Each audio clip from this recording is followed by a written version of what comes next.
ուզում եմ սահմանադրական դատարանի վերաբերյալ մի քանի արձանագրում կատարել եւ սիրով կպատասխանեմ ձեր հարցերին։ Ընտրախախտումների տեսանկյունից մենք վկայակոչել ենք եւս մի խումբ հարցեր։ Դրանք վերաբերում են հենց քվեարկության օրվան եւ հաջորդող օրերին։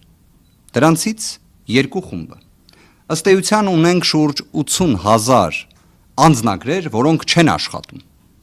Իդեպ Հայաստանի Հանրապետությունում ինչի 1,475,000 անձ պետք է մասնակցի ընտրությունների, բոլորի անձնագրերը աշխատեն բացառությամբ 80,000, շուրջ 80,000 մեր հայրենակիցների։ Ինչի համար։ Մյուս հանգամանքը ունենք շուրջ 17,000 գաղտնի, չհրապարակվող, չվերահսկվող ցուցակներով ընտրող մեր հայրենակիցներին։ Իդեպ 2021 թվականին այս թիվը շուրջ 10,000 էր, 2026 թվականին այս թիվը շուրջ 17,000 է։ Հետաքրքիր հարցադրում է, չէ՞։ Հիմա ինչպես պետք է վերահսկողական մեխանիզմ իրացվի այս 100,000 ձայների նկատմամբ։ Իդեպ այդ 100,000-ն էլ նենց հետաքրքիր զուգադիպությամբ վճռորոշ թիվ է։ Իդեպ իհարկե վճռորոշ թվի տեսանկյունից կարելի է ասել, որ որևէ մի հանգամանք էլ նշանակություն չէր ունենա, որովհետև դեռևս քվեարկությունը ամենավաղ փուլում գտնվող ամփոփման տեսանկյունից ժամանակահատվածում Նիկոլ Փաշինյանը արդեն իսկ հայտարարում էր, որ իրենք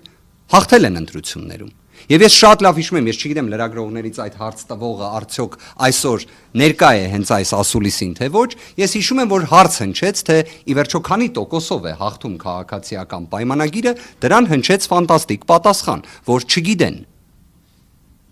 Իսկ եթե չգիտեն, ավելի տրամաբանական այն չէ, որ ուրեմն չգիտեն նաև հաղթում են, թե ոչ։ Բայց սա է Հայաստանի Հանրապետության ընտրությունների պատկերը։ Մենք այս խնդիրը ներկայացրել ենք Սահմանադրական դատարանին նաև միջնորդությամբ, որ փորձենք հասկանալ ի վերջո ովքեր են մեր այդ հայրենակիցները, շուրջ 17,000 թիվ կազմող։ Սահմանադրական դատարանը բավարարել է այս միջնորդությունը եւ կարծես այս տվյալները պետք է հասանելի դառնան մեզ Սահմանադրական դատարանը։ Կդառնան թե ոչ դա այլ հարց։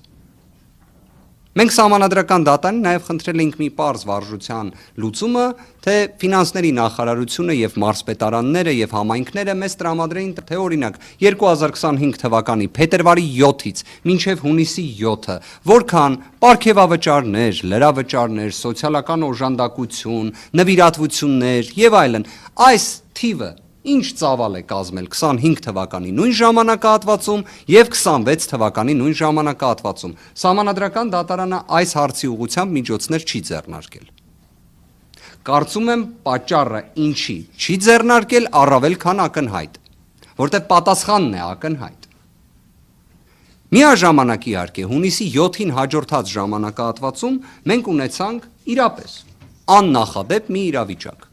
երբ ամենամեծ ընտրախախտումներից մեկը նաև կատարում է հենց կենտրոնական ընտրական հանձնաժողովը։ Այստեղ անկեղծորեն եմ ասում, առաջարկում եմ որևէ կերպ նշանակություն չտալ ընտրական օրենսգրքի մեկնաբանման, տակտիկական քվեարկություն նման երևույթներին խնդրում եմ անտեսել։ Մի պարզ պատճառով։ Վարչական դատարանը իր վճռով ուղիղ գրել էր, որ կենտրոնական ընտրական հանձնաժողովը ստիպված է կազմակերպել վերաքվեարկություն։ Ստիպված է։ Այսինքն այստեղ կամ վարչական դատարանը պետք է լուծարվի Հայաստանում, որովհետև վարչական դատարանի վճիռը կարող է իրավական նշանակություն չունենալ։ Կամ թող արձանագրվի, որ կենտրոնական ընտրական հանձնաժողովը վարչական դատարանից վեր մարմին է։ Թող փոխվի օրենսդրությունը այդ դեպքում։ Մենք խոսում ենք իդեպ շուրջ 2500 պոտենցիալ ընտրողների քվեի մասին, որտեղ պետք է տեղի ունենար վերաքվեարկություն։ Մենք իդեպ շատերը խոսեցին, չէ, այս երկու ընտրական տեղամասի արդյունքների, դրա անվավեր ճանաչելու մասին։ Ամենամեծ խնդիրը գիտեք ինչումն է, հարգելի գործընկերներ, որ կենտրոնական ընտրական հանձնաժողովը չուներ լիազորություն իր նախաձեռնությամբ ընտրական տեղամասի արդյունքները անվավեր ճանաչելու։ Չուներ նման լիազորություն։ Որովհետև եթե ունի նման լիազորություն, ձեզանից յուրաքանչյուրը այլևս իրավունք ունի հարց տալու։ Իսկ ինչի միայն այդ երկու ընտրական տեղամասում են տեղի ունեցել ընտրության արդյունքների անվավեր ճանաչելու գործընթաց։ Ինչու միայն այդ երկու ընտրական տեղամասը։ Կենտրոնական ընտրական հանձնաժողովը այդ ինչ ելակետով էր դա որոշել։